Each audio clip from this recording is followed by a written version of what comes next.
Je vous invite à ouvrir la parole de Dieu dans l'Apocalypse. Rien à voir avec Maxime, hein. Avec l'avion quand même. L'Apocalypse, chapitre 3, versets 14 à 22. Je commence la lecture. Écrit à l'ange de l'église de Laodicée, voici ce que dit l'Amen, le témoin fidèle et véritable, le commencement de la création de Dieu. Je connais tes œuvres, je sais que tu n'es ni froid ni bouillant, puisses-tu être froid ou bouillant. Ainsi, parce que tu es tiède et que tu n'es ni froid ni bouillant, je te vomirai de ma bouche. Parce que tu dis, je suis riche, je me suis enrichi, et je n'ai besoin de rien. Et parce que tu ne sais pas que tu es malheureux, misérable, pauvre, aveugle et nu, je te conseille d'acheter de moi de l'or éprouvé par le feu, afin que tu deviennes riche, et des vêtements blancs, afin que tu sois vêtu et que la honte de ta nudité ne paraisse pas, et un collier pour oindre tes yeux, afin que tu vois. Moi je reprends et je châtie tous ceux que j'aime. Aie donc du zèle et repens-toi. Voici, je me tiens à la porte et je frappe.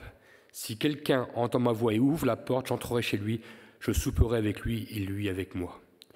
Celui qui vaincra, je le ferai asseoir avec moi sur mon trône, comme moi j'ai vaincu, et me suis assis avec mon Père sur son trône. Que celui qui a des oreilles entende ce que l'Esprit dit aux églises. Amen. L'apôtre Jean, qui a reçu ces révélations de la part de l'ange de l'Éternel, nous donne cette nouvelle révélation qu'il adresse à l'église de Laodicée. Cette révélation nous donne de nombreux détails, car quand Dieu nous parle, il fait en sorte que nous comprenions parfaitement ce qu'il désire nous dire.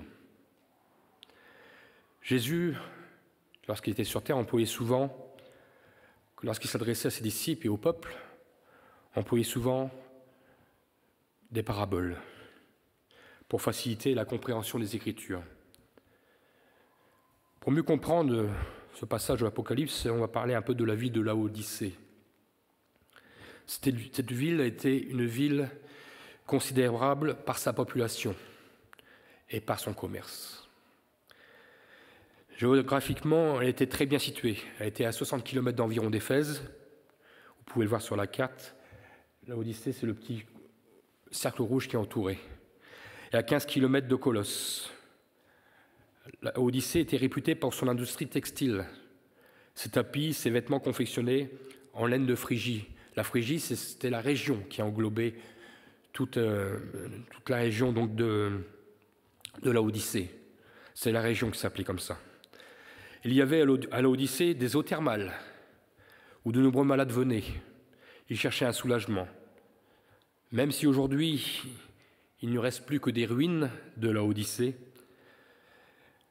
à 15 km de ces ruines, à Hiérapolis exactement, il y a toujours plusieurs sources d'eau chaude.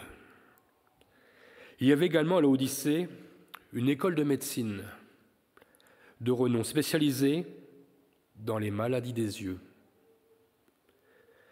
Les oculistes de l'époque appliquaient un collier qu'on en fabriquait à l'aide d'une poudre nommée baume de Phrygie.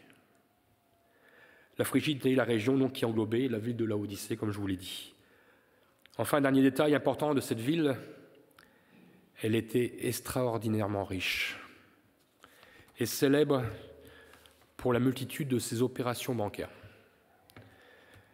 La ville sera détruite en partie par un tremblement de terre en l'an 60, mais les Laodicéens, les habitants de Laodicée sera plus simple, ne voulaient pas d'aide du gouvernement romain pour construire leur ville. Ils voulaient s'appuyer simplement sur leur richesse, ils n'avaient besoin de personne. Et c'est comme cela qu'ils ont reconstruit la ville. Ils disaient, nous avons toutes les disponibilités nécessaires, nous avons besoin de personne. Lorsque nous voyons les cris de la parole de Dieu, nous comprenons un peu mieux que la mentalité de cette ville est arrivée dans l'Église. Paul, lors de ses voyages missionnaires, avait visité cette ville de Laodicée à plusieurs reprises dans la parole de Dieu. Il la cite au départ en montrant tout son soutien dans le combat spirituel. Colossiens chapitre 2 verset 1, Paul dira « Je veux en effet que vous sachiez combien est grand le combat que je soutiens pour vous, et pour ceux qui sont à Laodicée. Les lettres que l'apôtre Paul envoyait aux Colossiens devaient être lues par l'église de Laodicée. Comme le rappelle encore Colossiens 4,16, lorsque cette lettre aura été lue chez vous, faites en sorte qu'elle soit lue dans l'église des Laodicéens, et que vous lisiez à votre tour celle qui vous arrivera de Laodicée. Nous voyons que donc il y avait bien une proximité entre ces villes, entre Colosse et Laodicée. On peut comprendre également que Paul avait fondé cette église. Il avait placé Archippe, cité au verset 17 dans Colossiens 4, dans cette église, il dira « Et dit à Archippe, prends garde au ministère que tu as reçu dans le Seigneur, afin de le bien remplir. » Certainement, cette église avait connu des jours de gloire, des jours de réveil, au temps de l'apôtre Paul. Mais cette église avait subi les variations néfastes du temps. Pour que le Seigneur les reprenne fortement, notamment avec ce verset 15, « Je connais tes œuvres, que tu n'es ni froid ni bouillant. Puisses-tu être froid ou bouillant? Ainsi, parce que tu es tiède et que tu n'es ni froid ni bouillant, je te vomirai de ma bouche. » Ces paroles font frémir, mais elles sont certaines. Le Seigneur, avant de les révéler, avait pris soin de se présenter pour affirmer son autorité, pour mettre son sceau. Et il le dira, il se présente, premièrement, il est l'Amen. L'Amen, bien sûr, pour nous, ça veut dire oui, mais c'est aussi dans l'évangile de Jean, souvent, pour citer, est de dire en vérité ce qui est vrai. Christ est lui-même la vérité. La vérité appuyée de son oui, comme le rappelle Paul en 2 Corinthiens, chapitre 1, verset 20. Car pour ce qui concerne toutes les promesses de Dieu, c'est en lui, donc en Jésus, qu'est le oui. C'est pourquoi encore l'Amen pour lui est prononcé par nous à la gloire de Dieu. Deuxièmement, le Seigneur se présente comme le témoin fidèle et véritable. Il est celui qui voit tout. Il est celui qui sait tout. Il est le témoin. Il n'invente rien. Il est le Dieu de vérité. Il voit en profondeur jusqu'au plus profond de nos cœurs. Rien ne peut lui être caché. Et enfin, il se présente comme étant le principe de la création de Dieu, rappelant ainsi qu'il était là au commencement, qu'il incarne la sagesse qui présida à la création du monde. Les 2 premiers versets du livre des Hébreux, Hébreux chapitre 1, versets 1 et 2, nous le rappellent. Il nous dit, après avoir autrefois à plusieurs reprises et de plusieurs manières parlé à nos pères par les prophètes, Dieu, dans ces derniers temps, nous a parlé par le Fils qu'il a établi héritier de toutes choses, par lequel il a aussi créé le monde. L'église de Laodicée se croyait sage. Elle avait besoin d'être confrontée avec la véritable sagesse, celle de Dieu, pour qu'elle puisse prendre pleinement conscience de ses erreurs et, je dirais, de ses multiples illusions. Cette Église reçoit donc ce dur constat qu'elle n'est pas bouillante, mais que le Seigneur la considère comme tiède. Le mot bouillant peut être aussi traduit ici, de son origine grecque, par fervent. La ferveur des chrétiens de Laodicée s'était refroidie, au point qu'elle s'est laissée entraîner par la société qui l'entoure, par son environnement.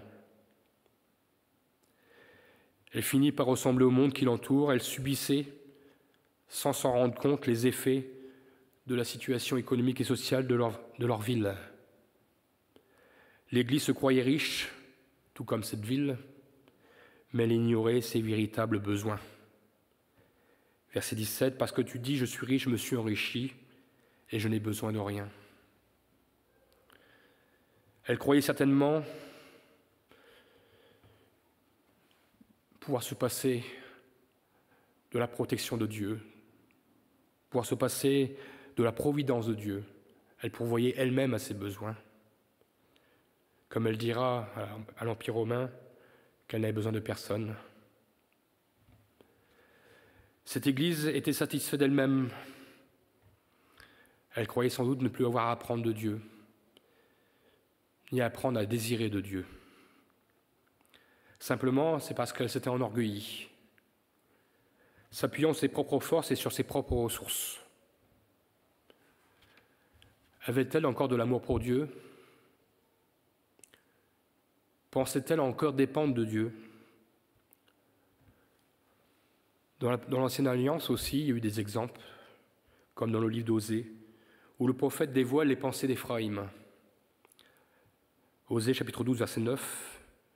Éphraïm dit « À la vérité, je me suis enrichi. J'ai acquis de la fortune, mais c'est entièrement le produit de mon travail. On ne trouvera chez moi aucune iniquité, rien qui soit un crime. » Ça, c'était l'orgueil d'Éphraïm. Raisonner de cette façon dévoile un état de tiédeur. Et je dirais, on ne vient pas tiède du jour au lendemain. Vous savez, l'eau chaude, avant qu'elle refroidisse, il faut un certain temps. C'est lorsque nous laissons refroidir l'eau bouillante, le bouillonnement qui est en nous, que, au fil des temps, nous devenons tièdes. Et que lorsque nous devenons tièdes, nous devenons aussi près de Dieu que du monde. Et je dirais, nous sommes entre deux eaux. Et être entre deux eaux, c'est, je dirais plus, c'est malheureusement plus éloigné de Dieu et plus proche du monde. Cette Église était doublement inconsciente. Elle s'était laissée endormir par la vie tumultueuse du monde qui l'entourait. Elle croyait avoir besoin de rien, mais elle n'était pas capable de reconnaître qu'elle avait besoin de tout. Elle croyait certainement avoir une bonne vision, alors qu'elle était en réalité aveugle. Quand on se détache de Dieu, on se prive de la lumière divine qui nous met en éveil sur notre état spirituel. Il nous faut la lumière divine pour nous éclairer jour après jour. La lumière divine, nous le savons, c'est la parole de Dieu. C'est l'Esprit Saint qui les accompagne. Une Église qui s'appuie sur ses ressources et ses capacités propres est en grand danger. Elle peut sombrer rapidement et rater pourquoi Dieu l'a établie. Les chrétiens de Laodicée se croyaient certainement au-dessus de tout,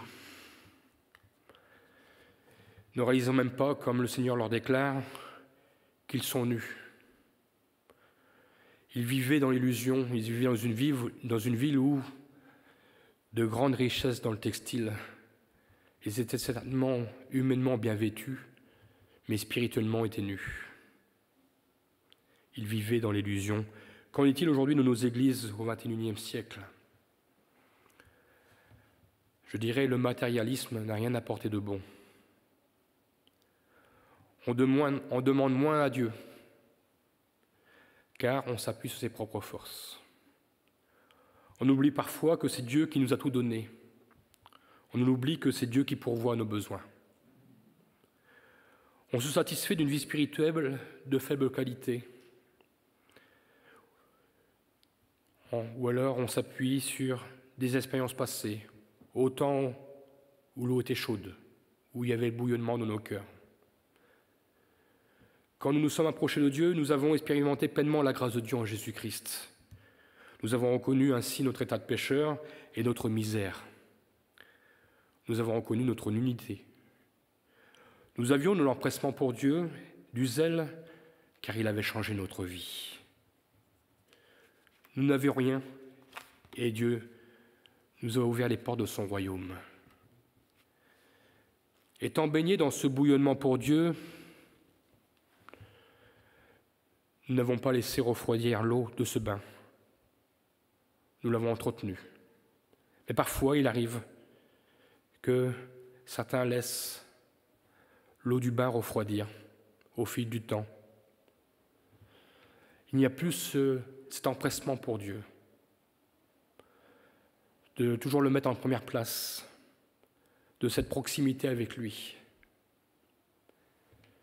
Et bien souvent, nous voyons qu'il y a beaucoup d'illusions dans des vies spirituelles. Se dire chrétien, mais n'ayant perdu toute la saveur. Et il ne faut pas perdre la ferveur afin de ne pas devenir tiède. Sommes-nous complètement conscients de son état spirituel aujourd'hui? Le Seigneur le dira même, il préfère ce qui est froid à ce qui est tiède. C'est alarmant. Mais je dirais c'est plus franc et c'est plus vrai. Pourquoi? Parce que ceux qui sont froids, ce sont ceux qui n'ont pas accepté Jésus. Ils ont rejeté l'appel de la grâce, ils ont fait leur choix. Mais Dieu veut nous montrer ici que Dieu n'aime pas les mélanges. On ne peut pas mélanger le sacré de Dieu, la sainteté de Dieu, avec le profane de ce monde. On ne peut pas dire aimer Dieu si nous aimons en contrepartie le monde et faisons ce qui déplaît à Dieu. Pour rester bouillant, il faut se passer chaque jour devant Dieu, afin que notre flamme ne s'éteigne pas, afin de toujours se recentrer sur les priorités de Dieu, que nous ayons toujours soif et faim des richesses de Dieu. Il nous a promis de nous donner en abondance. Notre ami, le Saint-Esprit, nous aide à entretenir le feu envers notre Seigneur. Aujourd'hui, nous célébrons la Pentecôte. Si je me tournais mes yeux vers le passé, je pourrais dire je suis attristé. Autrefois, que ce soit Pâques, que ce soit Pentecôte, les églises étaient une occasion où les églises ne rataient pas cet événement. Ils étaient remplis. Non pas que la Pentecôte, c'est que le jour de la Pentecôte pour nous, les chrétiens, mais c'était pour célébrer pleinement ensemble l'effusion du Saint-Esprit sur l'Église, la création de l'Église, le départ de l'Église, la force du ciel descendue sur les chrétiens, la puissance du ciel sur les chrétiens. Les premiers disciples étaient rassemblés dans un même lieu, avec cette ferveur intense. Pour Dieu, ils attendaient la promesse que le Seigneur leur avait dit avant de partir dans la gloire. Une puissance survenant sur vous, le baptême du Saint-Esprit. Ils ne le connaissaient pas. Ils ne savaient pas à quoi ils devaient s'attendre. Mais ils croyaient en la parole du Seigneur. Et cette même puissance qui a été accordée aux premiers chrétiens nous est aussi accordée aujourd'hui, chrétiens du XXe siècle, chrétiens réveillés, chrétiens qui refusent de se laisser endormir, chrétiens qui refusent de se laisser vivre. Si nous l'avons reçu, ce baptême du Saint-Esprit, nous devons toujours l'entretenir. C'est un don du ciel, afin qu'il ne s'éteigne pas. Et si vous ne l'avez pas reçu, demandez-le au Seigneur. Il n'est pas réservé qu'à certaines personnes, il est accordé à tous ceux qui le demandent. Le Seigneur ne fait pas de privilégiés. Nous avons besoin de cette puissance aujourd'hui, plus que jamais, afin de combattre la tiédeur par laquelle le diable veut entraîner les églises, mais il veut aussi nous entraîner. Nous devons combattre la tiédeur. Si c'est notre désir de combattre cette tiédeur, alors oui, le Saint-Esprit nous y aidera. Cette puissance nous donnera le zèle. Cette puissance inspirera nos actions. Cette puissance, c'est un esprit de force, elle vient de Dieu. C'est un esprit de sagesse qui nous donnera d'être raisonnables dans nos choix et d'avoir le véritable discernement.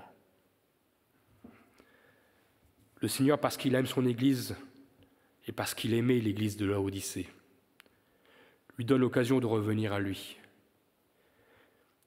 L'Esprit du Seigneur prodigue ses conseils, verset 18. « Je te conseille d'acheter de l'or éprouvé par le feu. » Ce n'est pas l'or des banques de cette ville. Mais cette richesse, il n'y a que Dieu qui peut la donner. tanneur qui est éprouvé par le feu. C'est-à-dire c'est une foi qui résiste à la tentation. Comme le rappelle l'apôtre Pierre, chapitre 1, verset 17, afin que l'épreuve de votre foi, beaucoup plus précieuse que celle de l'or périssable, qui cependant est éprouvée par le feu, tourne à votre louange, à votre gloire et à votre honneur lors de la révélation de Jésus-Christ. C'est seulement quand l'Église achètera l'or et l'argent de la parole divine, la parole qui vient de Dieu, de la vraie foi, que ces richesses véritables éprouvées par le feu, que véritablement que l'Église prendra conscience de l'inutilité des valeurs éphémères de ce monde. Nous n'avons pas besoin des valeurs du monde. Le monde mettra toujours ces valeurs devant nos yeux, mais nous devons les combattre, afin de ne pas que notre bouillonnement pour Dieu refroidisse. Il donnera un deuxième conseil, le Seigneur nous demande d'acheter des vêtements blancs. C'est sûr, cette ville disposait de nombreux vêtements de luxe.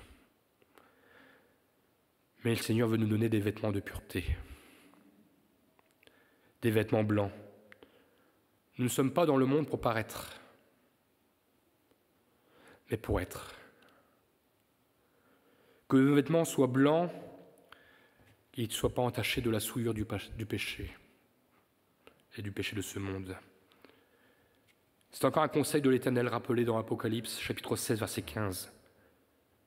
Il nous rappelle que nous devons être prêts et que nous devons garder nos vêtements blancs. Voici, je viens, comme un voleur. Heureux celui qui veille, qui garde ses vêtements, afin qu'il ne marche pas nu et qu'on ne voit pas sa honte. Que le Seigneur nous voie, donc avec nos vêtements blancs, les vêtements blancs de ses enfants rachetés. Troisième conseil, dans cette ville de Laodicée,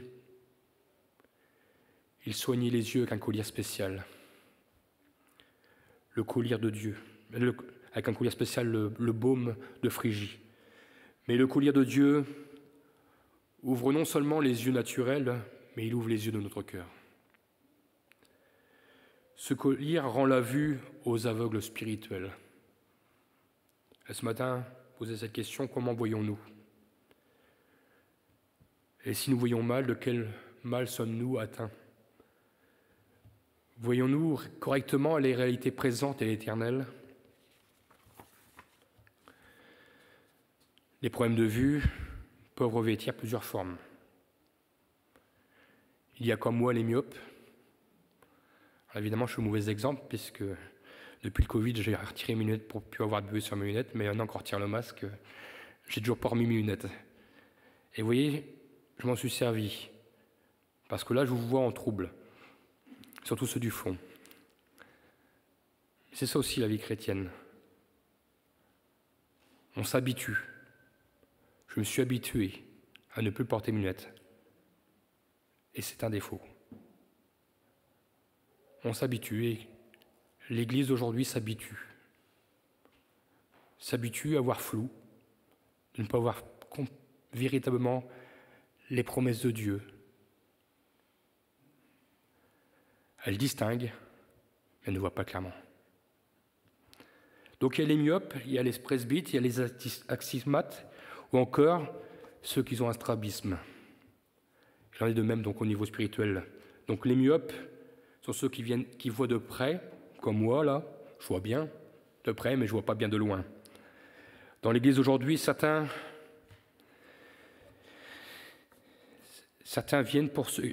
voient pour ce qui touche dans l'immédiat, tout ce qui se passe actuellement. Mais ils ont oublié le retour du Christ. Ils vivent au jour le jour, mais ils en oublient que le retour du Christ. Comme s'ils ne pouvaient pas revenir à tout moment. À l'inverse, les presbytes voient ce qui est éloigné.